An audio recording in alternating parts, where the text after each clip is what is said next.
Thank you for listening to the BJJ Brick Podcast. We'll be bringing you Brazilian Jiu-Jitsu and good times. We hope to flatten your Jiu-Jitsu learning curve, help you get the most out of your grappling ability, and meet your goals both on and off the mat. Welcome back, my friends, to episode 121 of the BJJ Book Podcast. I'm Gary, and I'm here with my partner in crime, as always, Byron. Gary, did you say the BJJ Book Podcast? Oh, man. Hey, I messed up, I guess, because we've been talking about the interview with Alexander Darwin, his book, The Combat Codes. So I guess I made a mistake. The BJJ Book Podcast. This is a whole new area that we can go into. You know, every week we talk about a new jiu-jitsu book, and we quickly, I think, there's a lot of books out there, but none quite like this one. Yeah, so today, I guess I made a mistake, but it worked out perfect. We have we're going to talk to Alexander Darwin about his BJJ book, and it's not a how-to manual, how to choke somebody, guillotines or whatever, but he wrote a book called The Combat Codes. It's a sci-fi book about jiu-jitsu, so stay tuned for that. Yep, and I talk about it a little bit during the interview. I read the book. I really enjoyed it. I call it a fiction book during the interview process. It's a science fiction book. It's not just about a story of jiu-jitsu and MMA. It's like a whole nother world, and it takes place in it. It's got some aspects of science fiction to it. So if you're into science fiction at all and you listen to this podcast, I think that sets you up for a good chance you would love this book. And so anyway, we'll get to that in a little while. Gary, how you been, man? Oh, I've been great. How about you? Doing pretty good. How's the back feeling? The back is feeling stronger than it was last week, and actually got a little bit of mat time this morning, and Gary was there, and the usual folks, so had a good time.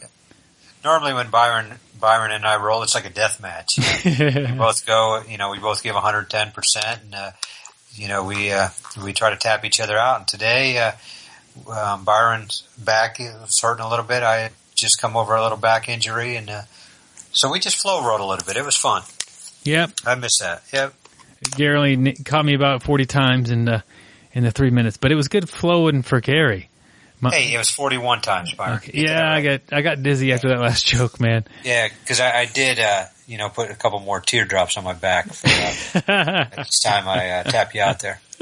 Oh, you got the teardrop tattoos for the submissions of people, huh? For the jiu-jitsu submissions. There we go. Hey, one thing, if you're listening to this show right now, that means you like it, hopefully. But you definitely don't want to miss any episodes, so get on our email list. Our email list will let you know every time a new episode comes out, which as right now is every Monday. But we'll send you a link to the show, so there's no way you can miss it. And we don't want you to miss it. And tell your friends about it. Yep, and we don't fill your inbox full of spam. It's just one thing a week, so pretty easy on that. If you want to support the show, we'd really appreciate that. We do have an audiobook for sale. It's called Your First Year of Brazilian Jiu-Jitsu. It's about 2.5 hours long, and it's basically I'm walking you through what to expect and what you're going to be going through and giving you advice about Jiu-Jitsu during your first year. The money goes to help the show out. So if you're in your first year, I think I recommend it. We've heard some good reviews from people who've got some great advice from it, and it's made their first year a little easier. The last chapter is tournaments, and tournaments are not for everybody, and they're definitely not for everybody in their first year. But if you're considering that, I think I have some good advice for you to think about during your first year of jiu-jitsu if that's something you want to get into. So definitely check it out. It's been getting great reviews, and everybody I've talked to that's ordered it has said it's really helped out their game. So we appreciate it. And you know what the best part about my audiobook is? There's less spelling errors in my audiobook than there would be if I actually wrote the darn book down. Yeah, I've noticed a lot of those spelling errors. But not when I say them. I could usually butcher a word now and then, but not so badly as when. Well, speaking of butchering words, I called it the BJJ Book Podcast. So, I'm the one who messed up today. A little typo there, but it worked out great, Gary. We've already talked about two different types of jiu-jitsu books. So yeah, that's the most important thing. Last week, we were really happy to bring Justin Rader on the show. This week, we're going to bring it back just for a little bit. He's going to present the quote of the week. So here is Justin Rader with our quote of the week. And because I like to use a lot of quotes in class as I'm teaching different things. I was explaining a concept of not everything happens exactly the way that I'm teaching you right now. Like I'm teaching you, steps for this move so that you can kind of go through it. But when you're in the moment of training session or competition, like you're the master of your own fate, basically, is what I was saying. Like you're in control. I'm going to be guiding you as best I can, but you're in control and you have to make judgment calls. And sometimes things don't happen as perfectly as we drill them right now, or even in stepwise right now. And that's fine and that's okay. You just have to be able to go and improvise and move, which is an important skill to have. And I went back to the quote from Troy where Achilles in the movie is training his cousin Patroclus. And I actually didn't even get into the quote with them because I thought about the movie that it was, and it wouldn't have made any sense to them because they didn't see the movie, and I killed the moment or whatnot. Now my assistant Jacob, he had seen the movie and knew what I was talking about, so I told him afterwards. But none of the kids were going to get it. But it was a quote that went, Patroclus is sparring with Achilles, and he says, "You taught me to never change sword hands." And Achilles turns to him and he says, "Right. But when you know how to use it," and when he says use it, he means the sword. He said, "When you know how to use it, you won't be taking my orders." You told me to never change sword hands. Yes, was the response. When you know how to use it, you won't be taking my orders. And I think Justin did a great job of explaining this as far as you need to take ownership of your technique, and it's not going to work necessarily every time, like step 1, step 2, step 3, and they're all picture-perfect techniques as they go through the progression. Gary, I know you and I both experience this a lot. You learn a technique, and you need to have this technique to where it doesn't always look the same, but you can get it to work regardless. Yeah, it's never, the same entry or whatever, but you get in that spot and, like Justin says, you're the master of your own fate. You were in control. He said there, a good skill to have is improvise. And that's the whole key right there, improvise. A lot of times it doesn't work exactly how you show it, but you kind of know the basics. You kind of know what needs to be done, and, the person's going to react a little different way than your drilling partner. And you know how to finish it. You just have to get to that spot. And you need to improvise. Yep, and it's not. I think when people learn things, well, what about this and what about that? Just learn the idea of it. Learn the basics, the main structure of the technique, and it's going to be a little different as you pull this thing off. As you're changing sword hands, I'm right-handed. My sword should always be in my right hand. I don't really know anything about sword fighting, but by the time I'm at the level where I change to my left hand, there's a whole other thing going on there, and I'm truly owning the technique, and I'm going outside of the original teaching and developing my own game. It sounds like it's more of an art form. Yeah, more of an art form. Like you said, you're developing your own game. In scrambles or whatever, you're not exactly sure how everybody's going to react. And the moves, you're just owning the move, and you're taking it. You're still finishing it. It's just a little bit different than the way you were taught. Here's a little fun fact for everybody. Gary and I once had a sword fight, and I used my left hand the entire time, and Gary did not know I was not left-handed. Yeah, but I didn't know. I mean, the crazy thing is you had to use your left hand because I cut your right arm off with the very first slice. So you had no choice. You forgot to include that part in there. Yeah, that doesn't really look as good on the story, Yeah. You ever seen that movie, The Princess Bride? I have not seen it. No. It's got a terrible name, but it's a pretty fun movie. And there are two guys sword fighting, and one of them's using the left hand. Actually, they both were. And he goes, "I have news for you. I am not left-handed." And he switched his hands, and he looked at it. I'm also not left-handed. So then they really got going. But when Gary chopped my arm off, really trying to, go with a joke on that one, and I messed it up because I haven't seen the movie. Well, so that's my fault, Byron. The arm cut off is even better, man. I mean, that was such a crazy day. Anyway, we did that. Our Nerf swords, and Gary evidently had a real sword, and I thought it was fake. And next thing you know, I'm trying to fend off a life and death Gary attack death match. So. Yeah, but the best thing is we picked it up right after we finished, and we put it in water, and to preserve it, and we took Byron to the hospital, and it sewed back on. And now the cool thing is, every now and then, if I really crank a Kimura or armbar, Byron gets out because it just pulls right off. Yeah, and when I give 2 thumbs up, like one of them is like sideways. Down. Yeah, it's not so good. The doctor, we actually took him to a vet, but anyway, we're kind of you get what you can, I guess, when in the emergency that we had. Yeah, yep, that's the key there. But Byron, I think it's time to get on to our article of the week. Sweet. What do we have, Gary? This week we have an article with Tom DeBlas, and it's from Jiu-Jitsu Times, and it's Ask DeBlas, the 10 lessons for academy owners and students. And Tom owns, he's an instructor, has his own school, and it's a very successful school. And here's basically 10 lessons from him. And there's 10 different ones. We won't go through all of them, but the one I really like is the second one. Welcome everybody. And you think about how hard it is for, the newest student or just somebody dropping in. They may be on vacation and they want to stop by your school. It's tough to walk into a place. Your face is not known. You don't know those people. And like Tom says, create an environment where everyone can thrive. Like he says, he's got students from all walks of life. They come and train. He's got doctors, lawyers, every job imaginable. And you need to make all these people feel comfortable coming in. We want to spread the art of jiu-jitsu. And the only way to do that is to make everybody feel comfortable training. And when I say feel comfortable, you're not going to feel comfortable when, I'm grinding you, cross-facing you, trying to stop a single leg. But I'm making a welcoming environment for people to come in and train. And jiu-jitsu is a good time, and let's invite them in. Yeah, I think about a way to make people feel welcome is to remember their names.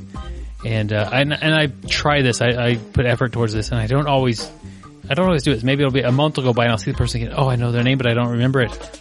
And so I ask other students, what's their name? And I have like 3 people that I will ask usually, because I know that they are the same way. They make an effort to remember people's names. So those people, I give those students extra bonus points already for being my go-to to figure out somebody's name, because I know that that's important to them to learn people's names, and they're going to help me out, so I don't have to ask them, hey, I know you, but what's your name? I'll just come up there and act like I know their name, which I had known, but I've forgotten. So anyway, that's just one way to make people feel welcome. Going down the list here a little bit, understand everyone's goals differ. And this is, I think, an often overlooked thing. The teachers and instructors will spend a lot of time with the 10% of students that are wanting to compete, and not realizing that the 90% of the other people deserve their time too, their attention as well. They're students, they're a member of this team, and they're paying members, and so it's just like, don't forget those people. They are just as important as anybody else. They're not competing, not a big deal. They deserve to progress in their jiu-jitsu as well. Whether you're a coach or a gym owner, or you're just helping out a teammate with some advice or anything, if they're not competing, you should still help them out as much as you can. Another one I really like is learn from everyone. And if you've ever watched Tom compete in either MMA or jiu-jitsu, the guy is a flat-out stud. He knows everything. He's just fun to watch. Just a very high-level talent. But, what I love, he says, is, he's going to learn from his students. He says, I will forever be a student. He's a teacher, he's a competitor, but he's going to learn from everybody. He's going to watch his students train, and he's going to watch, while he's teaching, he's going to learn lessons. And that's why he's so good. He understands you can learn. You really can. You can learn from everybody. Even though his skill level is so high, just by watching, he's going to learn stuff. And that's why, he creates such good students, is with that attitude. Yeah, that's a great attitude to have, and to always try to, keep your eyes open, and oftentimes you learn something from someone you didn't think would have anything to show you. So just keep that open mind and that healthy curiosity about jiu-jitsu. Another one here on the list is be flexible. And not maybe just with your body as far as that goes, but with learning new things and modern techniques and things like that. The students are going to want to see these sometimes, and to be able to provide that sort of information to them, and not just close your mind and say, this is the jiu-jitsu I've been doing for 20 years. This is what I'm going to teach. Just continuing to learn the updated things that are coming through is a good level of customer service you can provide your students. And the last one here we'll go over is the last one, believe. And I think we actually may have found a quote for next week, Byron. What I love he says is, belief alone without action will only take you so far. And basically what he's saying is, believe that you deserve to run a successful academy, but you also have to take action with it. And, you need to work hard. You're going to work hard for yourself, for your students, to build that academy. But you got to believe and you got to take action. An easy example would be watching the student who believes they're going to win, a match or a tournament or something like that, and they haven't put in the work, getting ready for this tournament, but they still believe it. And so, they may or may not win, but the action of getting ready for that in its full entirety is very important to help with the odds of them winning. Yep, you can't just go out there and win unless you're Tom DeBlas, who's so good. But no, in all reality, you have to put in that work. You have to, believe in yourself and then take that action to get you there. Another thing Gary would do, kind of a tricky thing, is he would mess with the opponent's beliefs, and he would just say, he would say, I'm sorry, man, this match is going to go out the way you had hoped, but we're going to try to have fun anyway. And then in their head, they would be, I'm already going to lose this thing. Gary just plays those mind tricks with people. One of my training partners, Craig Kennedy, does tell me I'm the master at psychological warfare. So he says I'm good with messing with people's heads, and I take pride in that. You take pride and you do it well. Yeah, I do take pride.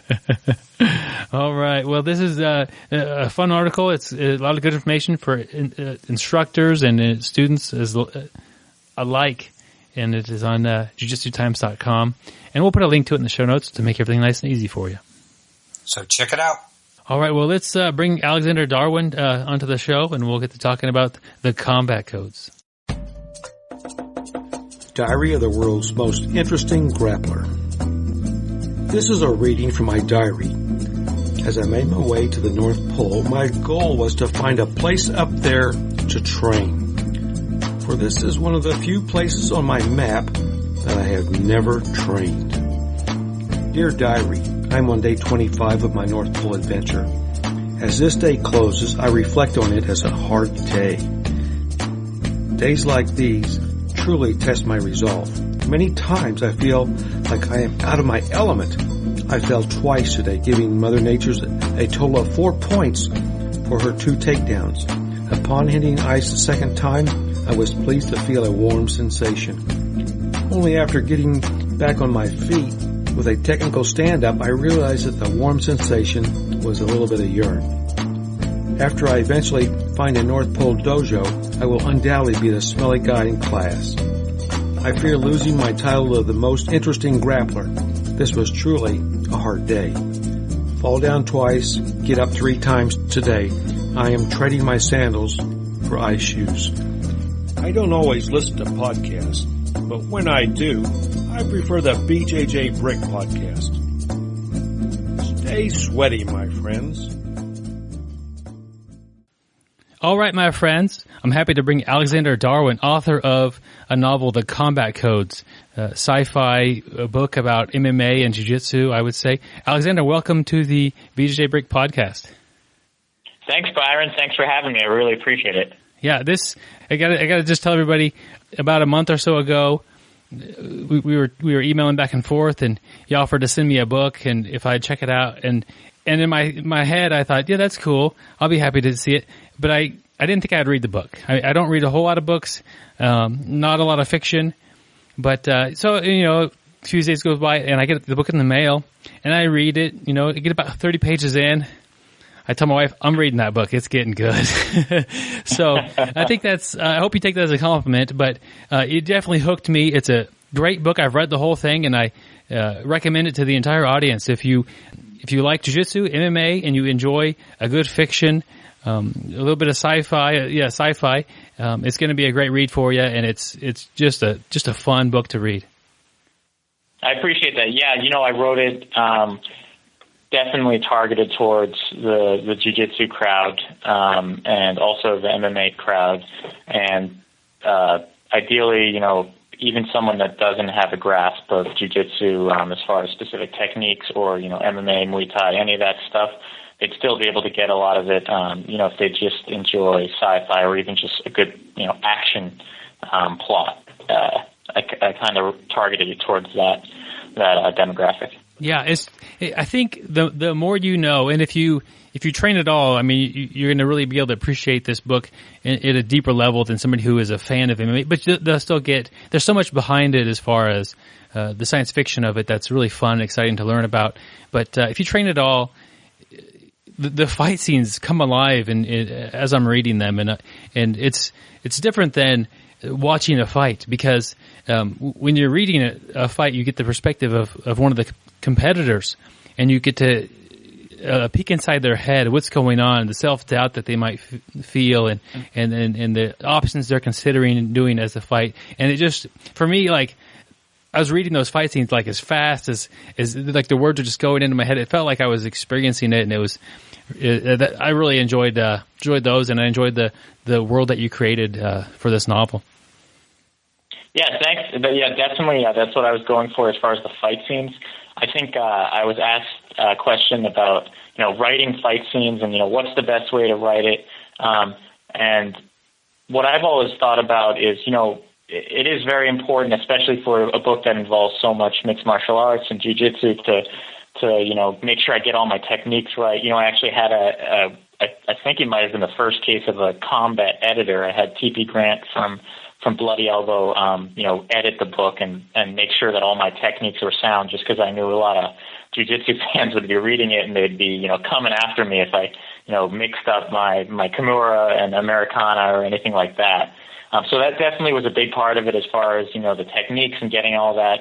But I think for the fight scenes, just as important, if not more important, is kind of just what you were saying, Byron, getting into the characters' heads and making the reader really care about, who's going to win, how they're doing in that fight, and having some sort of vested interest in, whether, the outcome of the fight. I think that's almost more important than the fight itself.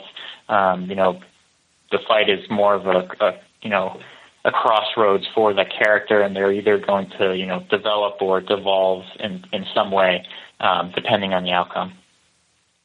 Yeah, that's we're getting into the book, and I'm excited to talk to. It's such a fun experience for me. I get to interview these fun people on the podcast, and here I've read your entire book, and I've spent hours with you as I've gone through the pages. Not you weren't with me, but as I experienced this book, and now I get to talk to the author, so that's a lot of fun for me. I'm excited as a reader, but I do want to get to know you. It's clear as I read this that you train jiu-jitsu and you have a passion for jiu-jitsu. Tell me a little about your personal history and a little bit about yourself.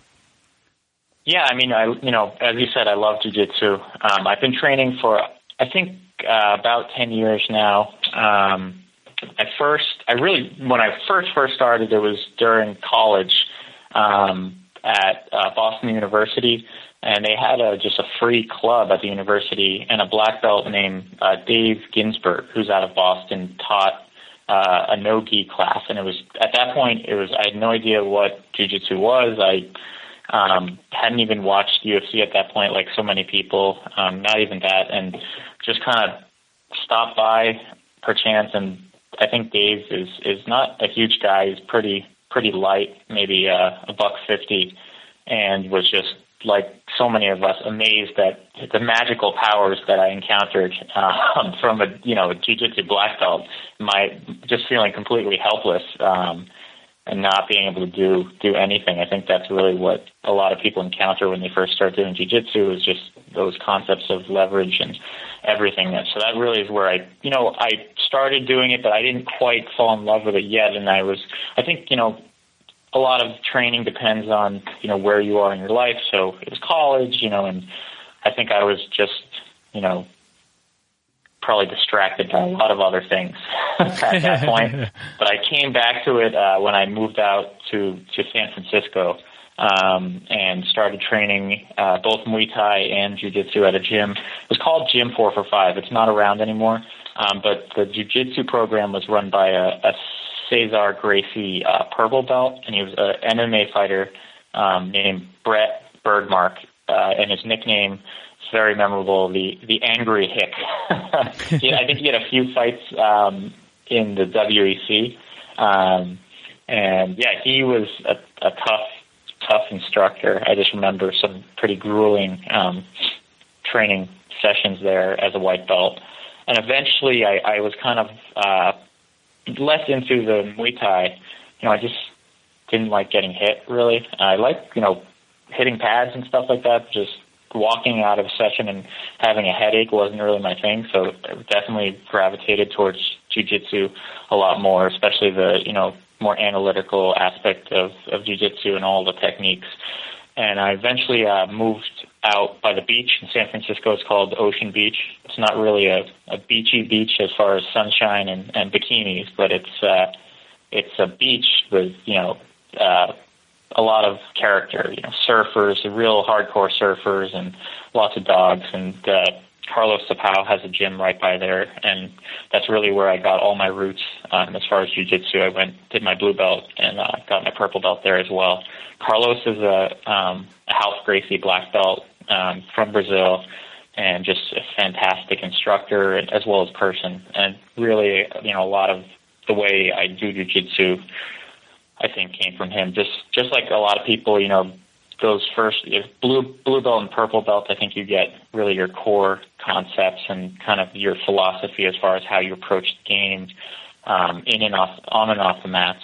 So really, Carlos had a huge impact on my game there. And then more recently, about 2.5 years ago, I moved back where I'm from to the Boston area with my wife, and needed to find a new gym right away. That was on the priority list. Don't tell her this, but I think where we live now, 5 minutes from the gym, is maybe due to the proximity at this point. But it's Boston Brazilian Jiu-Jitsu under Roberto Maia, who's also a fantastic instructor, and the first black belt in New England, and really all the black belts in New England are in some shape or form one of his black belts. Kenny Florian, John Frankel, who's brought jiu-jitsu out to Korea, I believe, and a ton of guys you've heard of are all Roberto Maia black belts. And yeah, that's where I've been in 2.5 years, and I just started. Got my brown belt there, and it's a great group of guys and girls, and just started teaching more recently, which has been new fun learning experience, and which I'm really enjoying. And that's pretty much where I'm at now. Cool. Tell me, I want a little bit more about you. Tell me, like, maybe your style, or maybe a couple of favorite moves you have while you're rolling. Yeah, so I'm kind of you've probably encountered me on the mat. I'm a pretty lanky guy. I'm about 170, 75 pounds, and I'm about 6'1". So I'm pretty lanky. I have long arms and legs, which a lot of people, as you know, can both be a boon as well as an advantage. Those long legs and arms, especially in those beginning belts, blue belt, white belt, blue belt, really leaves you to be attacked. A long arm means you have more arm to arm bar, and long legs means there's more legs to attack. So I think that really helps me as far as developing my game at the white and blue belt levels. On a survival level, really just, getting arm barred so many times, having my ankles and legs attacked so many times, just because they're long and they're kind of out there, and really sharpened my defense on that. And then, long legs as well as arms are also a big advantage as far as, throwing up triangles. That's part of my game. Open guard, spider guard, as well as, closed guard. I think guard in general is conducive for guys with long legs, because if you have an opponent, most opponents, unless they're really, really big, I can still close my guard around them. Whereas someone with shorter limbs, just physically if you're going against a guy or girl who's a lot larger than you, it's just, physically almost impossible to get your guard closed. So that's definitely an advantage. So my game is definitely oriented, I would say, more on the guard side. Since I've been a brown belt, I've definitely been exploring more I think purple belt is really where I started enjoying passing a lot more. I think white and blue is really where I, was a lot more comfortable off my back. And, purple and brown, I just really fell in love with passing and everything that goes into that. Few favorite techniques. I think omoplatas are I really enjoy those. Whether it's just getting a sweep or whether I'm able to finish that. I really like omoplatas. Triangles are still kind of an old favorite, of course. From the back, I really like bow and arrow chokes. They're very satisfying. Cool. You mostly like to train in the gi or no gi or both? I mostly train in the gi, but I do really enjoy training no gi. A lot of my gi game, I like to kind of craft to no gi concepts. I like being able to bring most of my gi game over to no gi, whether it's like an arm drag, making sure I'm not using too much of the kimono. Of course, there's some things that just lend themselves to pure gi, spider guard or any of that grip game. Obviously, there's not as much of a translation. That's just part of the game. But most of my game, I like to be able to, translate to both. Cool. Sounds like you have a good game and you're having fun developing that. I'm excited to get in deeper with the book. As we do that, I want to let the audience know we're not going to give any sort of big secrets away. There are some plot twists and there are some things that happen in this book that we're not going to ruin for anybody, but we do want to give them like the trailer edition of like with the movie, what you see in the movie theater, like this is what it's going to be about. This is going to be awesome. Yeah, so, hopefully I don't blow the lid on it. I don't think you will, and I'm hoping I won't either. But if I do, let me know, and we'll do some editing, I suppose. Yeah, sure. Well, we could do a special episode if you've already read the book. You listen to this and hear what he has to say about each. The bloopers, sure. But as we get to talking about this, people are going to definitely get their interest spiked. Where would they're going to have their phone in hands most of the time? Where would they be able to go to get this book?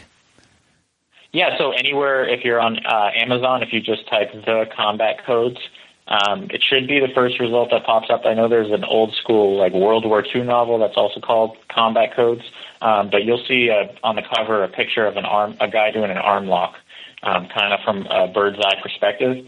So you'll know that it's the book. There you go, and that's the right one. It's written by Alexander Darwin. Yeah, you can also you can go to www.combatcodes.com, and there's links to the Amazon, and it's available on both paperback. I know some people are old school, like to have the actual page on hand, as well as e-reader, Kindle, digital format. If you want to get that on your Android or iPad, you can also get the Kindle app. Yeah, it looks like you've got it available in multiple formats. I have the actual paper book here, and I do prefer that, and I believe you do as well. I'll put links to everything in the show notes. I don't have any sort of Amazon affiliate or whatever, but just go on your phone. You probably have an Amazon app on your phone, and check it out there. There's some reviews written, and I should be writing my review pretty soon. It will be a 5-star review. So, thank you. Before we get started, a little fact that the reason why I like the paper books better than the e-reader books is if you take like a pencil and you use that as like a guide, you'll read the average is 40% faster. So I didn't know that. I've spent about 60% of the time I needed to spend reading this book if I would have read it on like an ebook. Like you could do it with an ebook, but it's weird to have a pencil over a screen. But you read a lot faster with some kind of a guide. You don't have to do anything else, anything special, but just that. I just like having the book. I think I'm old school. I totally understand the advantage of an e-reader. I have one. I have a Kindle, and you can have thousands of books in one place. And if you're traveling, especially, it's great to have that. But there's something about the book and just like flipping the pages. And I guess it's just because I grew up with them, and being able to go on the beach and just kind of like toss it and not worry if it gets all messed up, as opposed to like electronics where you're kind of more worried about the screen getting cracked. I like to kind of just throw it aside. Yeah, I'm with you. There's definite advantages to both. Somebody could have this book downloaded by the time they are listening to us now. That is a big advantage. But it's available on all the different formats, and Tell me a little bit about, I think a good way to preview this book would be if we talk about the world that you've constructed here. Tell me a little bit about this world.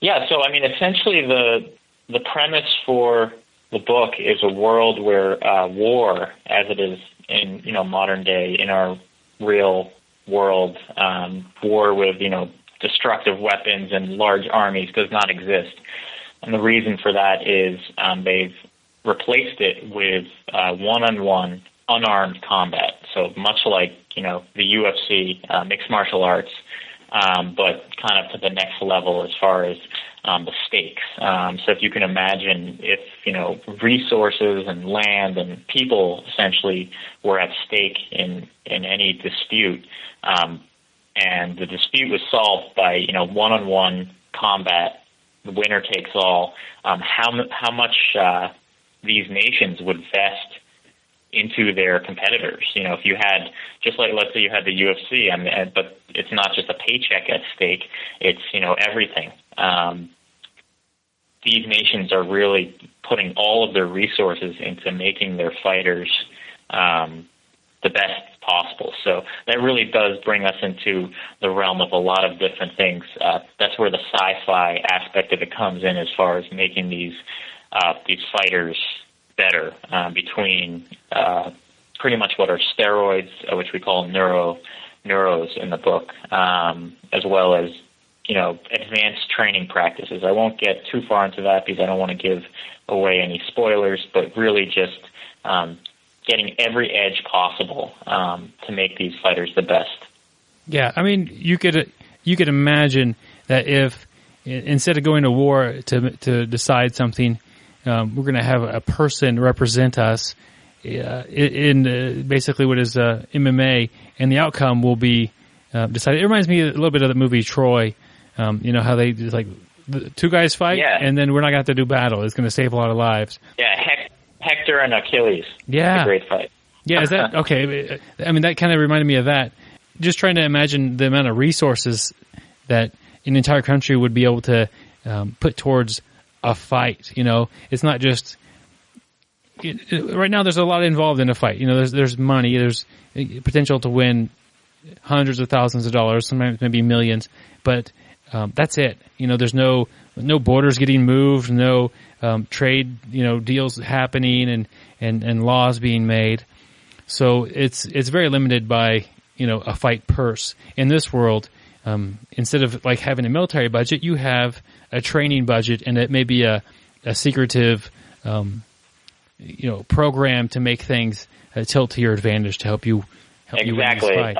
Just like Cold War mentality, all the nations are vying for the best technology to make their fighters better and to get that edge, because that's what means everything. And that really segues to one of the big themes in the book, which is the university really in each nation has kind of their own styled university to train these fighters. And if you can imagine, kind of, if you're a fan of like Harry Potter, the Hogwarts for magic, or Ender's Game, what they call the battle school, this is a similar thing, where you have classes for every technique and every style, endurance training, mental warfare training, everything.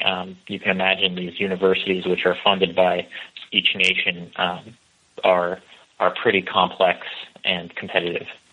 Yeah, and then what's going on in the schools is just you get to experience that as a reader. And so when the athletes do fight, they don't fight in an octagon, do they? No. So in the world of the combat codes, we have something called the circle, and essentially it is. I mean, these are the rings that they're fighting in. However, they're also sci-fi'd in that they're technologically advanced.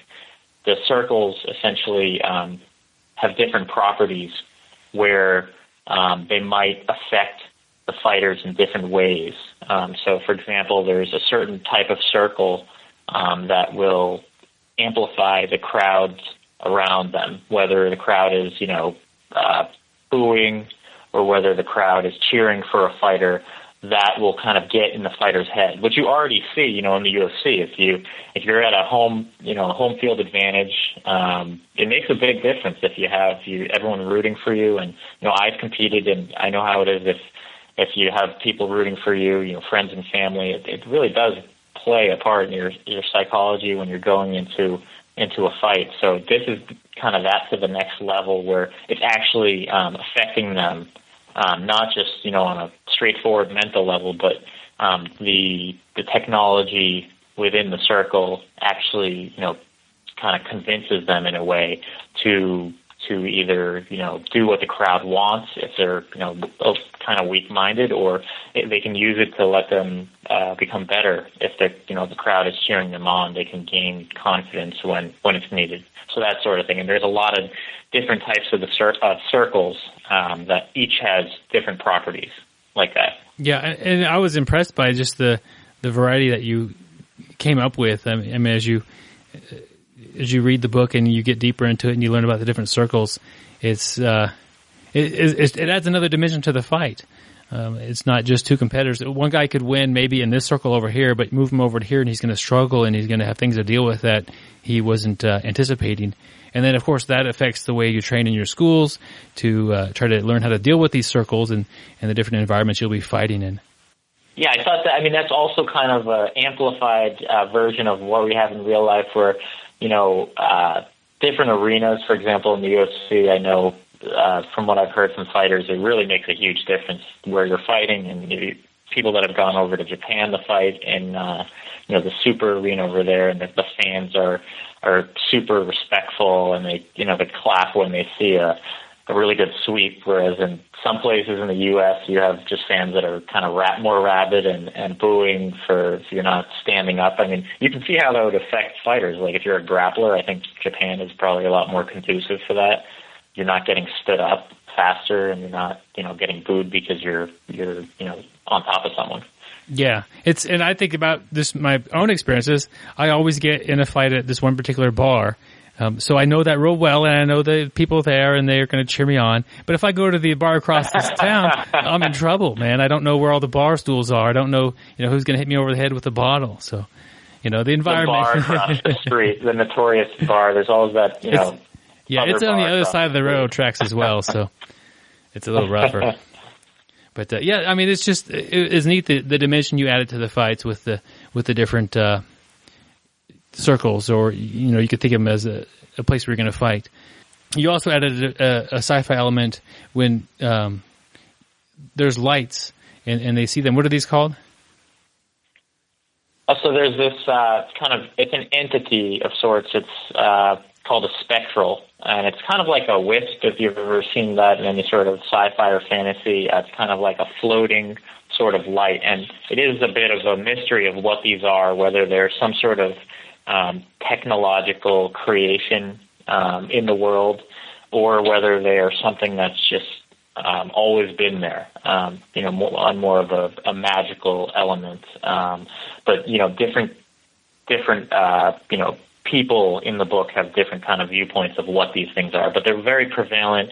They show up in a lot of places, especially during the fights, and they'll be kind of the ones within the circles. These wisps that are kind of circling around the fighters and affecting them in different ways, and also communicating with the circles as far as how the fighter is performing or not performing.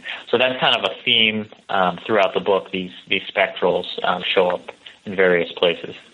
Tell me a little bit about your main character. Yeah, so I would say there's two main characters in the book.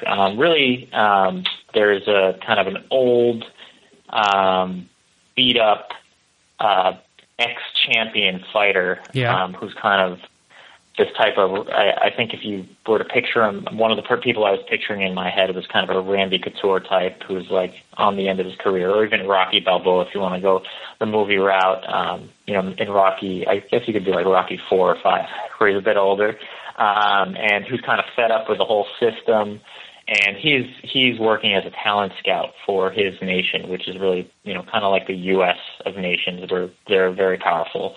And he's kind of a low down on the totem pole talent scout. He's been sent down to the underground, these slave circles, where essentially they have kids fight. And really, at this point, these kids fighting is just is really the small fish in this whole system of talent. Essentially getting driven up to the universities eventually, and then finally with the end goal of getting them, out in front for the nations. But he's, scouting these really low-level fighters, and he meets kind of on chance a kid named Seago, who is one of these slave kids who has, a mysterious past, and the older character named Murray kind of sees something in him, both his spirit as well as his technique when he's fighting, and decides to take him on as a sort of protege. So essentially picking him up as his talent for that cycle for his nation, and that's kind of the setting where Murray is kind of dealing with his past, and he kind of moves forward through the plot with Seago. Cool. And so a lot of the story will take place through Murray's eyes, a veteran of the game, and kind of out of it, so to speak, as far as actively competing at the high level he once did. And then another perspective will be from the child's perspective, as it's kind of reminded me a little bit of like Harry Potter type thing. Like Harry Potter didn't even know the school existed really, and so he's exploring what this is and about magic and stuff, and Seago is having to learn about what's to be expected at this school and what's going to happen, to him down the road. Exactly. Definitely like that, in that Seago kind of has this innate ability to fight. It's kind of what he knows, and that's pretty much all he knows. His past is a bit of a mystery, and that's really all he knows, and kind of Murray has to guide him through life, really.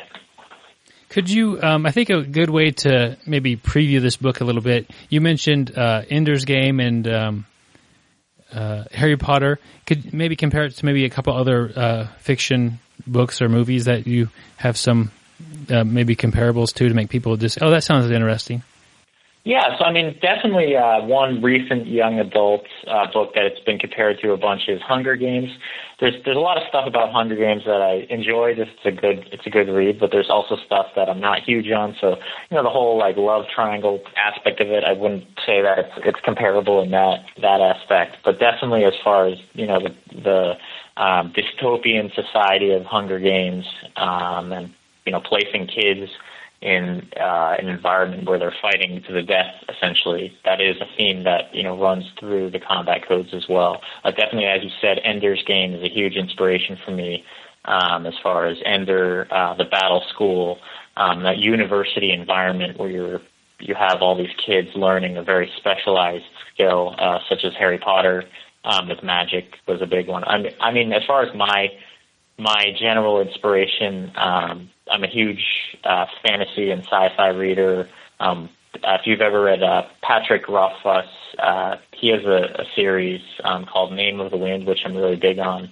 And in that book also, it's a lot more adult than Harry Potter, but the main character in Name of the Wind also goes to a wizarding school, so to speak.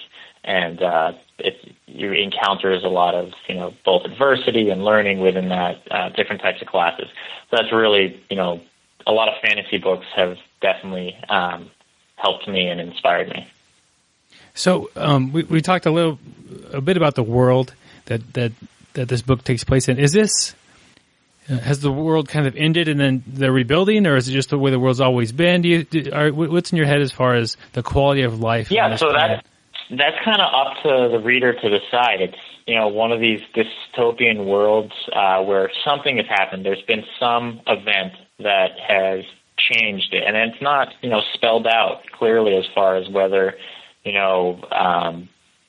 it was always like this to some extent, or whether there was completely cataclysmic event which turned everything around, kind of an apocalypse. But the world in which it takes place, there definitely is a history to it, as far as there were wars at some point, and just to prevent mutual destruction of some sort, the different nations created an armistice, and this gave way to kind of a breed of fighters coming forth over a long period of time.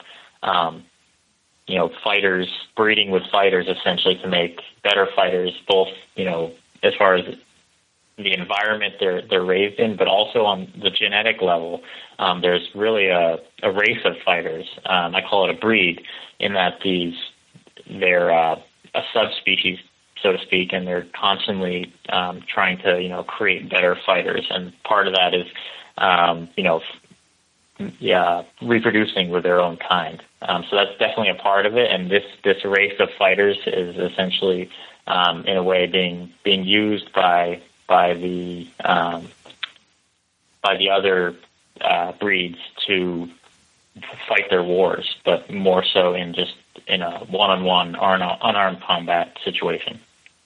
As you describe this, I'm thinking of dogs. There's a lot of different varieties of dogs, and some dogs will be better fighters than other dogs. But if you purposely try to make a dog, over generations, you're going to come up with a whole different creature and both body and mind and attitude. So, and you can imagine, as the fate of your nation, relies on this, you're gonna put a lot of energy towards that. So, no, definitely, dogs is a great example. They're all one species, but there's subspecies of dogs, and they've been really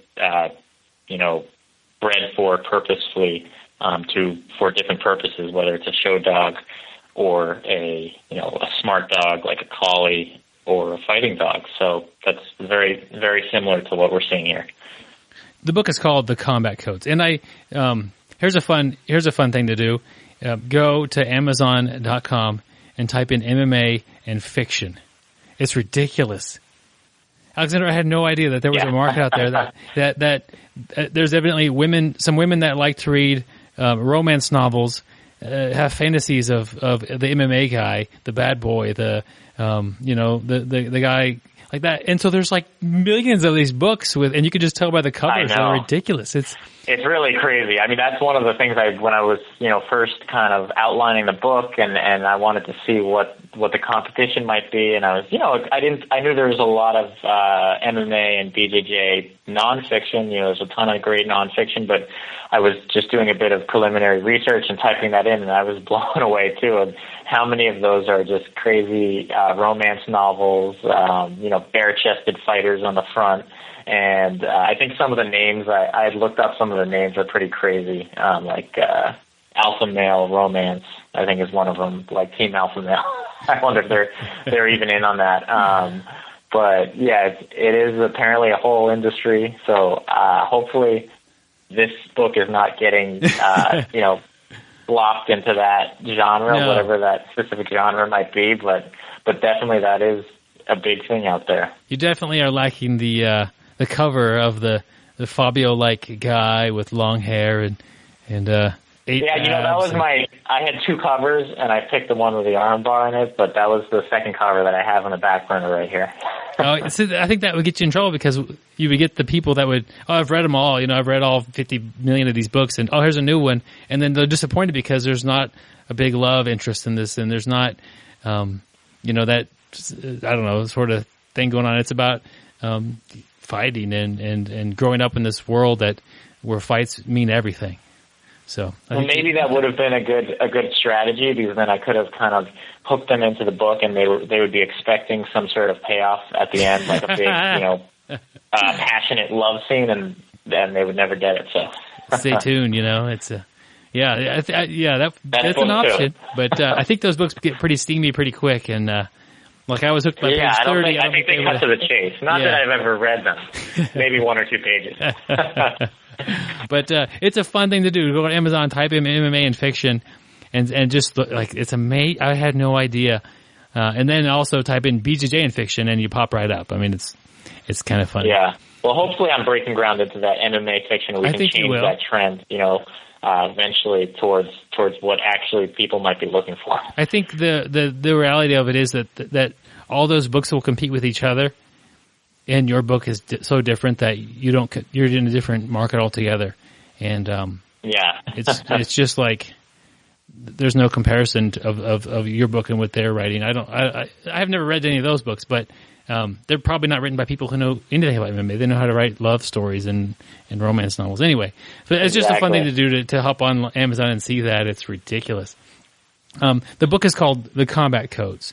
And tell us a little bit about what that means and what that means to this world. Yeah, so part of the world building for sure.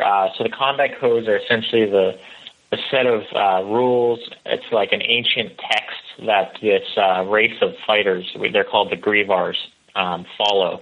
It's really an old school kind of text, almost a religion, so to speak, that outlines, a code of conduct for them, I guess you could say on and off the mats, kind of a code of honor to live by, as well as the actual techniques are included in these combat codes, so passed down from, generation to generation, these techniques that are, unique to whatever family or dynasty or school or nation get passed down through these codes. So one of the main dilemmas in the book is kind of old school versus new school, which I know is something that is very prevalent in jiu-jitsu and MMA today, kind of that whole debate of old school versus new school. It's definitely something I picked up on in the book is, the old school mentality of following these, codes, the combat codes of honor and having some sort of honor in the circle.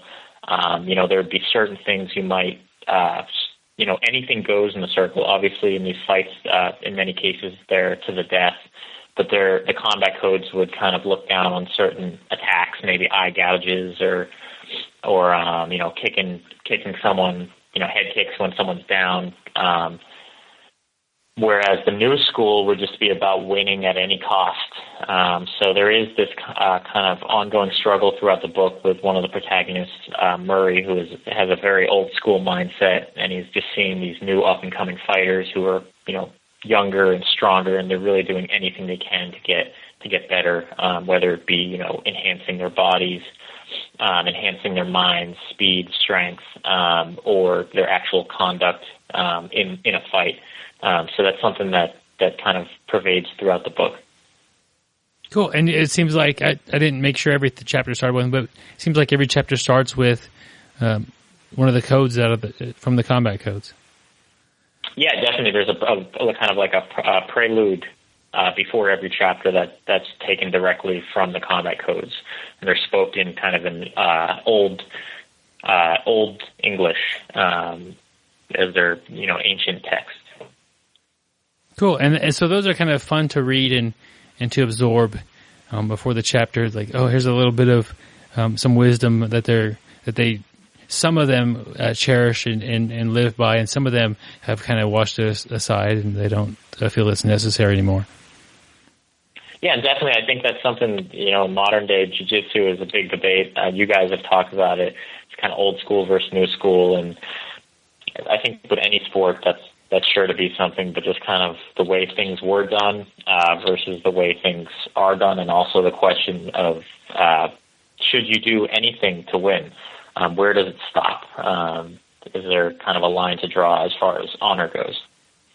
Yeah, and you'll have to read the book to find out how people are fighting and what kind of extremes they're willing to go to at times. So it's clear that you train, and you've written this novel. Could you maybe share with us a way that your training has influenced maybe part of the book or some of the fights or maybe some of the storyline? Yeah, sure. Without giving away spoilers, I think definitely on a subconscious level, I think everything in the book is some product of, just my life as well as training, of course, because that's more specific. As far as specific points, let's see. Towards the beginning, definitely, as I mentioned earlier, these kids in the slave circles underground who are kind of being forced to fight, and what we call patrons are betting on them and vying to buy them, as well as bidding to buy them. I think their training regimen is especially grueling. One of the scenes at the start is all these kids, and they're essentially being worked to death. The trainers down in the slave circles really are not concentrating on techniques or anything more refined. They're just trying to work these kids so that they are stronger and have better endurance, and the survival percentage of the kids are pretty low. And I think some of these training scenes were definitely inspired by some of my early training as a white belt at Gym 445 out of San Francisco. I remember some of those training sessions. It might have been where I was and I wasn't used to it, or it might have been, the actual training session under Brett the Angry Hick Bergmark. I just remember doing these crazy grueling circles, carrying people on your back and running around in a circle, and constant rope climbs and macaque drills, I think they're called. I've heard them called other things, where climbing around your partner, taking their back while they're standing there on a base, and just everything, gi pull-ups, and it was just like a circle of death, one thing after another. And then I was a white belt, we wouldn't roll until the very end of this crazy circuit, and I just remember not being able to even breathe. By the time you start rolling, I was just done already. So I think that was definitely an inspiration for some of these training scenes. Let's see, what else? Old school versus new school, definitely. I think that's something that's, one of my first teachers, Carlos, is definitely more of an old school guy, as far as he's a Ralph Gracie black belt. And I think that mentality has definitely been something, that I've kind of embraced to a certain extent. And you'll see that theme throughout the book, as far as the way the characters, approach techniques, as well as, kind of the difference between flashy techniques. Just like in jiu-jitsu, the whole concept of trying to learn the flashiest techniques as a white belt, I've always seen as kind of crazy, without having a good base and learning, your basic positions and concepts. So that's definitely another thing that's an example of something that I've taken from my training and experience, and you'll see that in the book. I guess that's not a great one because it's not a specific scene. I don't want to give. I think the training scene is a good one, but as far as specific scenes, I don't want to give away too much there. Yeah, I'm glad you're not. I didn't know how to ask a question to get. It's clear that as you read the book, this is somebody who trains and who has been through similar experiences as far as some of the frustrations and some of the even the fight scenes you live. Injuries is definitely another one. As any weathered jiu-jitsu practitioner can attest to, there's just a long list of injuries that they have. Not to scare any white belts, but you can train safe, of course. But there are injuries that are bound to happen. Nothing debilitating, but I've had the whole run-of-the-mill injuries: neck, rib, bicep, shoulder tear, LCL. Wow. Everything there, and recovered from all of it. But definitely some of the characters, especially I'm only 32, but sometimes you feel, when you wake up in the morning that, you're a lot older than that. You're feeling super sore. I think that definitely plays into the mentality of one of the protagonists, Murray, who's the older character, and just kind of, he's been through the ringer. He's been beat up, and his body is definitely feeling it, especially because he subscribes to the combat codes, and part of that is not, using all these new technologies that allow his body to recover faster. I see similarities here on Earth, I guess, and in my own experiences as I've trained. So that's cool. So you seem like a busy guy. You train. You've been writing this novel. A little bit of promoting it, and here you're a new dad. Yes, that's all. It is. Luckily, I got most of the book finished. Really was, just completing the editing before we had our little one. So I can't see being able to write a whole novel at this point where we are. I mean, she's 3 months old, and just it really takes a lot of time. It's super fulfilling, and I think jiu-jitsu is definitely something that's helped me become, kind of ease into becoming a dad. Just having a mindset that is kind of trial and error. Just like jiu-jitsu, you got to have a trial and error mindset of submitting, tapping, and finding a new, better way to do something. And I think parenting, that's really what it's about. You're not gonna, or in my experience so far, I don't know, is really just finding out what you're doing wrong and then correcting it and moving forward to the next day. So I think that's a relatable thing. Maybe a lot of listeners have busy schedules. So how have you been able to adapt your time on the mat for writing, being a new dad, and continuing to train and develop your skill as a martial artist? Do you have any advice for that? Yeah. No, I totally understand that, and I think part of it is ebb and flow. I think and not getting frustrated, realizing that there's going to be an ebb and flow of when you can train. There's going to be times, when you need to either put training on the back burner for work or for your family, and have that just kind of on the back burner, but not getting frustrated by that, and just realizing that the mats are going to be there. And then also, scheduling. I think having some foresight for this sort of thing for me has been really big, as well as having probably more so an understanding wife has been really helpful.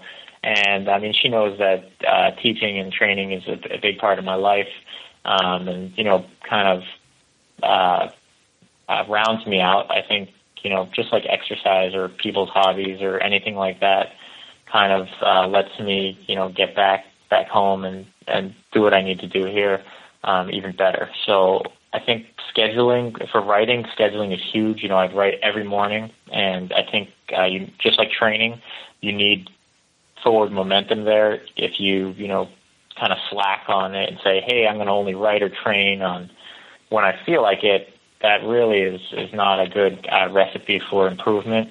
I think just for writing or jiu-jitsu, it's about slogging through the difficult times where you're going to be writing, and I'm just thinking to myself, why am I doing this? I'm writing just total crap. I just really am an idiot. And you're thinking these thoughts and saying, why am I doing this? And you really have to just keep going at that point. It's, not even go back and check your work and try to make it perfect. That's really something that I had to go through is just kind of moving on. And I think, on the mat, it's the same way, not getting down on yourself if you have a bad day or you go against someone and they're beating you all the time.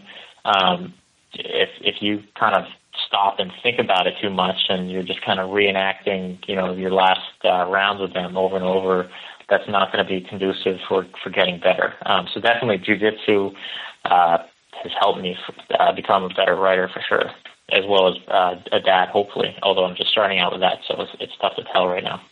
Yeah, that's you're a busy guy, and I think the managing your expectations and sticking to a schedule, those are big, and just if you're supposed to do jiu-jitsu today and you get home from work and the TV show is on and it's time to go train, it's time to do jiu-jitsu. It's like if you wake up in the morning, you don't feel like writing, you're still going to write, you're still going to produce something that day, and it may just be something you throw away, but you're still exercising that muscle. I think a term people throw around too much is passion. Like people expect when you write something, or even probably jiu-jitsu, if you're passionate about something, it's always going to be, you're going to have like some magical feeling every time you do it. And of course, when you're on the mats and you really have that perfect roll, or you finally pull off that technique, you do feel it. And the same goes for writing. When you finally, complete that scene, or you get in some sort of flow and you really get going with it, you feel it. But that's only a small percentage of it, of what actually the actual ongoing day-to-day of either of those are. So I think passion is something that people kind of have built up too much in their head as being the pervading feeling throughout, any endeavor, whereas I think it's really a small percentage of it, and it's more, working towards that goal. Yeah, I think that's a good way to get better at jiu-jitsu. Just you're not going to have passion every day.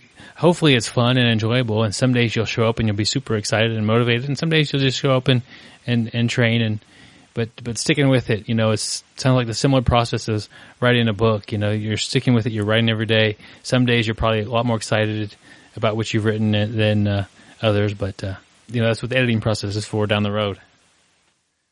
Yeah, and I think the stuff that in my experience so far, the stuff that's actually rewarding on a long-term basis is not always fun. It's the stuff that you're working towards that's hard. Jiu-jitsu, it fits that bill perfectly. I mean, especially when you first start out as a white belt or even blue belt, you're getting beat up, you're getting smashed all the time. I mean, that's not always fun. I don't think most people consider that fun, but it is the rewarding part of, learning and getting better. That is really what keeps people coming back. I think things that are short-term, fun are usually not very rewarding. Things that you instantaneously have fun with any given thing, I think usually are not things that are long-term rewarding. Yeah, that's interesting, and the long-term rewards are a lot more. It seemed like it to me. I can't think of a good, quick reward that has been nearly as rewarding as things that take a little bit more time and effort, or a lot of time and effort. You've created this whole world and this situation that people are in. How do you come up with the names for the individuals that are in the book? Yeah, so that's actually an interesting question. When I'm actually writing the book, in the actual process of writing, before I get to the editing, I just pretty much put placeholders there. And some of them work, and most of them don't work. They could be anything. I really try not to let stop my forward momentum and think too hard about what the perfect name is. Because, when I first started writing, that's what I did, and you just spend far too long trying to weigh the pros and cons of a certain name, when really it's fairly insignificant as far as it goes. Eventually, during the editing process, I'll go back and find which, I'll have beta readers and my editor go through and for whatever reason, say this name doesn't work. It's too long. If there's too many, even things like there's too many syllables in this name, or this is actually the name of some famous celebrity, and it's going to throw the readers off. So that's all the time when I really go back and try to more so think of the name. I'll try not to go crazy. As far as where some of the names came from, I think I like to take a lot. I'm a huge samurai film buff. Samurai books like Musashi is one of my really favorite books. The fictional book about the samurai Musashi. So I do take some stuff from Japanese culture. And then it's not all that. It's also, there's words, Portuguese words. For example, one of the main characters named Sigo, is actually a Portuguese word as well. So right now I'm just thinking fighting cultures, I think, is a big part of where a lot of the names come from. Just from, Japan and Brazil, really two of the primary fighting cultures, as far as MMA as well as jiu-jitsu. Cool. And I got to ask, what does Sigo mean in Portuguese? I won't. People can look it up, but I don't want to give it away. Oh, I need to look it up now. Okay, cool. It's not a huge spoiler, so it's fine. Okay, I'll look it up as soon as we're done with the interview. And I got to say, probably just coincidence, and the word Byron appeared in the book on a page, so I was like, you're using some weird names. There was a prescient look at the future of this interview. That's cool, and I am excited to look up Sigo as a Portuguese word. I'm sure some listeners already know what it means, but that's what you get for knowing the language, I guess. So, a little reward there in advance. You mentioned towards the beginning of the show that you are a brown belt and you've started teaching jiu-jitsu sometimes. How has that affected maybe some of your thoughts and how part of the book was written, maybe?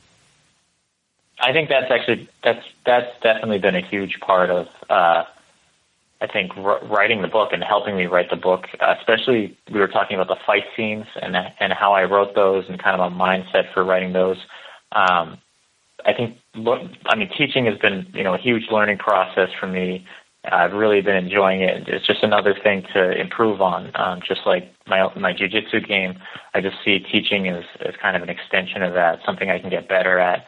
And one huge part of that for me has been trying to explain, terminology that I have kind of just internally taken in and just use a lot. And, with other higher belts, especially, you just kind of throw around terminology and then trying to explain it to, a fresh white belt, who has no idea what you're saying. Just the process of not being convoluted and just using simple terms and concepts to explain, any specific technique during teaching. So that's been really integral as far as writing, especially fight scenes. Writing for just the sci-fi crowd, whether someone knows jiu-jitsu or not, I wanted people to be able to, pick up on it.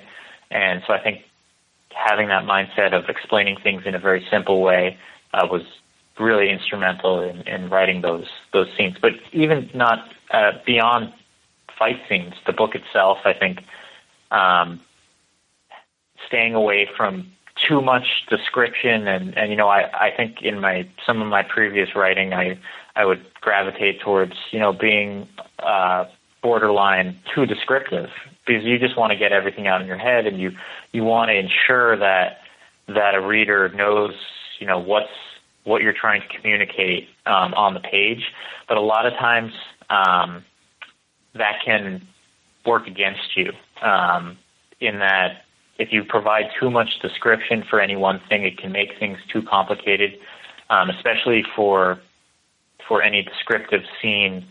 If you provide a reader with too much instruction on what they should be thinking, it takes away from the pace of the book, as well as, I think, the element of creativity for a reader. I mean, a lot of great books are super simple, and it's the writer providing the cues for the reader to kind of activate their imagination. That's what really works, I think.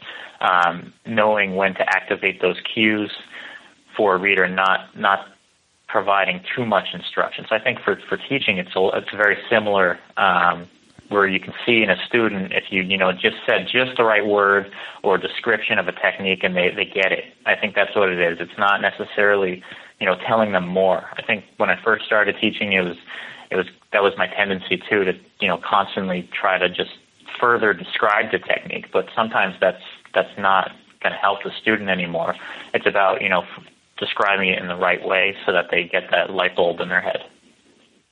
Sounds like an interesting balance of trying to explain enough to how they can see what's going on in their mind, but not to take away from their own imagination and letting them fill in the blanks about certain aspects of it that they can, like you mentioned earlier about the whether it's a good place or a bad place to live, or whether it's the world's falling apart. Leave that somewhat into the readers, how they want to take it in the world that they want to build in their own mind that you're providing to them. So I think you did a great job. A well-written book. I'm really impressed that this that you wrote this, and I'm here talking with you about it, and it's a lot of fun. I got to recommend it if you're at all into fiction and you're listening to this podcast, so you're somewhat into jiu-jitsu. I think it's going to be a fun read for you. Like I said, when I got the book, I didn't anticipate reading it. I anticipated looking at it and kind of seeing what it was about. And about 30 pages in, I already knew I was hooked, and I was going to have to finish this book. And so, thank you, Byron. I appreciate it. Yeah, I mean, for me, it's just been really cool. I mean, just having something that was entirely in my brain getting read, especially for something I'm super passionate about. sci-fi, jiu-jitsu, and MMA, all passions of mine, and just having people, whether it's 5 people or 1,000 people read it, it's just cool having it kind of out there and having what was in my brain getting read by other people. It's just really cool. Cool. So after everybody goes out and reads this book, which I'm sure a lot of people will, you get to the end of it, and I got to know, are you working on the second book? Yeah, so I started working on both books 2 and 3 because I'm planning this to be a multi-book series, and really fleshing out the world further as well as characters. There are some, more minor characters in book 1, that were big parts of the plot, but there's not a point of view from their perspective that I want to bring into the fold in books 2 and 3. I'm really excited to do that. So I've started out on those, and I think it'll be, the first book, because a lot of the world building went into it, and I had to kind of polish a lot of the concepts about the world. I don't have as much of that the task for books 2 and 3. I think it'll be a lot faster of a process, and I can really concentrate on the fun stuff of the character development and the narrative itself. Promoting the book, this sort of thing, I'm really, this is awesome being on the podcast, but just to be completely brutally blunt, I'd much rather be writing it than promoting it. So it has taken a bunch of time for me to try to promote the book, and it's been really rewarding. Talking to people that have read it.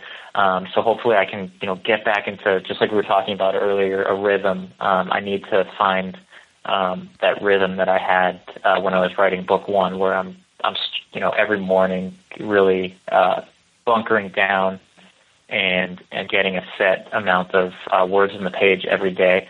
So I have, I've started, but I haven't gotten into that rhythm yet. Once I find that, and I think shouldn't be too long before I can get those books complete.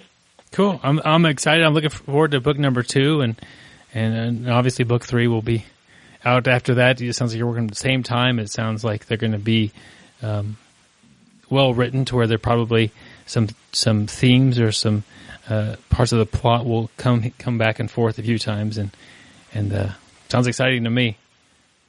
Yeah, that's what I'm hoping for, to kind of be able to, the reason for writing both books at the same time, just be able to tie in a lot of the themes and the plot from book 1. Cool. And you mentioned it's hard to get out there and promote this thing, and I agree. I do a podcast. I spend very little time promoting the podcast. I mean, it publishes to Facebook and Twitter automatically. I don't have to do anything. Only time people message me or email me, I like to talk and like that. But actually, like, check this out. I'm not real good at that either. It's more fun talking to people like you and producing the podcast than it is promoting it. So if you've read the book, maybe you're going to order it, and after you read it, tell your friends about it. Tell your grappling buddies about this, and if you could talk about a movie that you like together, who would be interested in it based on some of the movie likes maybe, or if they're into books, definitely recommend it. It doesn't take, if you enjoy a good fiction read and you like jiu-jitsu or MMA, it's going to be a good fit. Yeah, thank you. I mean, and if you have a chance, if you get a review up on Amazon or Goodreads, that's super helpful. Amazon has this whole crazy algorithm where they rank their books based on sales and reviews, of course. So that's always helpful. And be brutally honest. If there's stuff you don't like, I'd love to hear it too, and put that all up online. Give it whatever you think it deserves. Oh, cool. And I'm trying to think of a criticism. I don't really. I can't do it because it's not. I don't know what other options you had. Maybe you were thinking about going this way with the plot or this way with the character development, and you went the other way. Maybe I would have liked one better than the other, but I really enjoyed it as a read, and like I said it already, but I really highly recommend it. How could somebody connect with you? You can connect with me. I have a Facebook, Combat Codes. It's facebook.com, Combat Codes. Just leave a message up there, or Twitter. Also Combat Codes, Instagram, Combat Codes as well, or at Combat Codes for both of those. Feel free to shoot me a message, and I'm the one that's running it. I don't have a marketing intern that's running it. So I'll be real quick to get back to you if you have any questions about how to get a hold of the book or just something about from the podcast. I like talking about jiu-jitsu, as you can see. So if you have a question on that end, feel free to shoot me a message. Well, cool. And as somebody who I don't write books, obviously, but as produce content, it's really encouraging to get some feedback from somebody who's absorbed the content. So if you're reading the book, you read the book, or you're in it, a couple of chapters, and you're really getting into it and enjoying it, send them that message and say, hey, I'm this far and I'm really liking it, and maybe that'll help you through a day where you started writing today and you didn't really feel like doing it. So I always find that's a tremendous type of stuff that's just so cool. As I said, just having one single person reading it and talking about it is just really cool. And then beyond the book, if you guys have questions about, I'm by no means, I think I'm maybe a blue belt writer at this point. I want to keep getting better and better. I think if you have any questions, though, about, if you're interested in writing, and especially writing about, martial arts or anything like that, glad to talk about that. And if you have any advice, I'm glad to take that as well.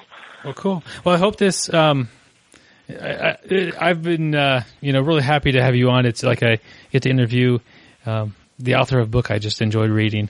So it's been a lot of fun for me. I know the interview's been fun for the listeners, and I hope it's encouraged a lot of people to go out there and try this book and let us know what you think, and it'll be fun for you. So Alexander, thank you for joining me on the show today. It's been a lot of fun. Thank you so much, Byron. I really appreciate you having me. And it's great connecting with all your listeners. And hopefully for book 2, we can do this again.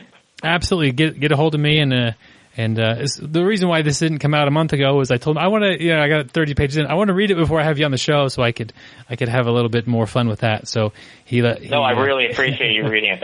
It definitely is helpful and gives us a lot more to talk about. Well, cool. Well, it's been a pleasure, and don't be a stranger. You don't have to wait till book 2 to get a hold of me, but I definitely am excited to have you back when it comes out. Okay, thank you, Byron. All right, have a good one. Well, we'd like to thank Alexander Darwin for taking the time to talk to us about his book, The Combat Code. I actually have not read it yet myself, but Byron has read it, and he's talked the world about it to me. Yep. Don't wait for the movie. Go get the book. It's going to have a lot of details and things like that. And he's working on the second and third book at the same time, so I know he's getting that story and like really making it deep, I guess, as far as the characters and the stuff, the storyline. And I'm gonna, here we go, Gary. I'm gonna say this because it's like when you go see a really cool movie, you want to talk about it with people, you want to think about this and that. So if you get this book and you read it, send me an email at bjjbrick@gmail.com, and we're going to talk about the book, and it's going to be kind of a way to do that and have a good time and share our experiences, talk about the book. It's hard to do because, I don't know anybody else yet who's read this book, and I can't really talk. I talked to Alexander about it, but he wrote the book. So if you want to have a little chat about the book after you read it, shoot me an email, and I'll be happy to. It'd be kind of fun. And also, Byron, since you do have connections with Alexander, see if we can get into the movie. Maybe a cameo part or something. There we go. Who knows? Maybe in 15 years or 10 years or 5, whatever. But that would be it would be a really cool movie if they ever decide to make one. Yeah, definitely. Gary, we have some good news coming in on the ticker tape here. Wait, we actually got a good review? Yes, we did. So they put away the insults and they just gave us a nice review here. So this, were they actually related to us? This I don't know anybody named Turtle Tornado. Okay. So, but maybe I do, and it slipped in my mind at the time. So basically, if you would like to get a free gi patch and you live in the United States, write a funny review like this one is going to be, and send us an email saying, "Hey, this review is mine," and we'll get with you and send you a gi patch. If you live outside the U.S., thank you so much for the review, but we're not able to mail out gi patches internationally for free. So, but this one, the title is called "Shut Up Crime." I love this podcast. I decided last year to become a vigilante, but after getting my butt kicked a few times, I realized I need some new skills to pay the bills. I ran across this podcast and immediately started training jiu-jitsu. The fetal position was always my best fighting style of choice. So I was very excited to learn this was called the turtle in jiu-jitsu. Now I'm smashing all of the enemies with this dangerous brick. Thank you, Byron and Gary, for your part in lowering the crime rate in Des Moines, Iowa. Man, because I know Des Moines was having a ton of crime. But, that guy there, he's got the skills that pay the bills. That fetal position guard is working. Yeah, I could just imagine that turtle guard as he works it through the mean streets and keeps everybody else safe. I mean, he's really doing that, doing the community well. Yeah, it's great. We have not only does he use jiu-jitsu, just to have fun, to get in better shape, he fights crime with it. What else could we ask for? Yep, and he uses it to write good reviews that are both entertaining and probably true. Yeah, definitely true. So I love this and review, definitely man. Entertaining. It's funny. He's got a couple different elements going here. He clearly trains and he clearly listens to the show. This is the perfect review. So we'll be happy to send this friend out a gi patch. And there we go. That just makes my day when I see something like that. It took him time to write it. He had to kind of come up with the creative aspects of it. And so enjoy and he it. Did it. He killed it. He knocked it out of the park. Killed it. Yep. Hey, and don't forget to check us out on social media. We're on Instagram, YouTube, Facebook is where we're mostly at. So definitely check us out. And if you've liked this show, don't forget to tell your friends.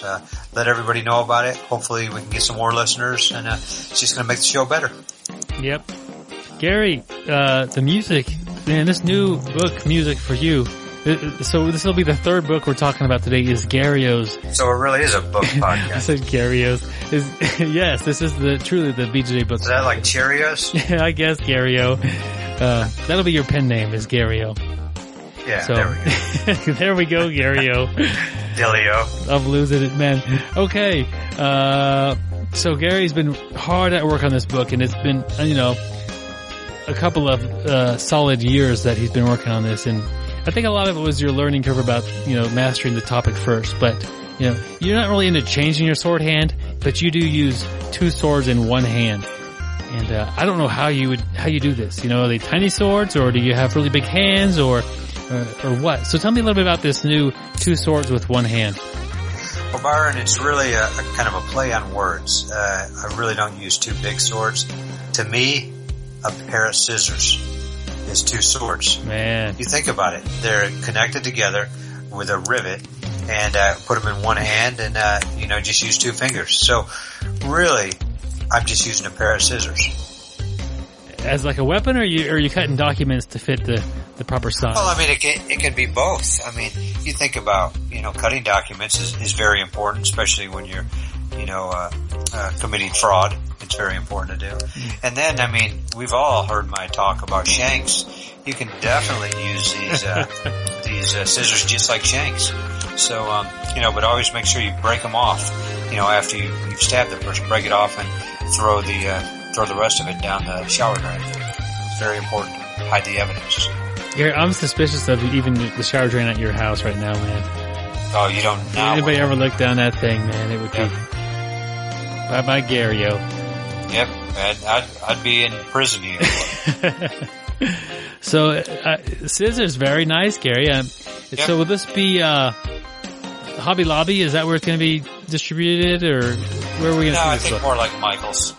Michael's. Oh, the fabric store. Yeah, the fabric store. Here we go. They do sell scissors. We cover all topics on this show, from where to buy your scissor books, from soup to nuts. Scissors and shanks. Yep. We covered all, my friends.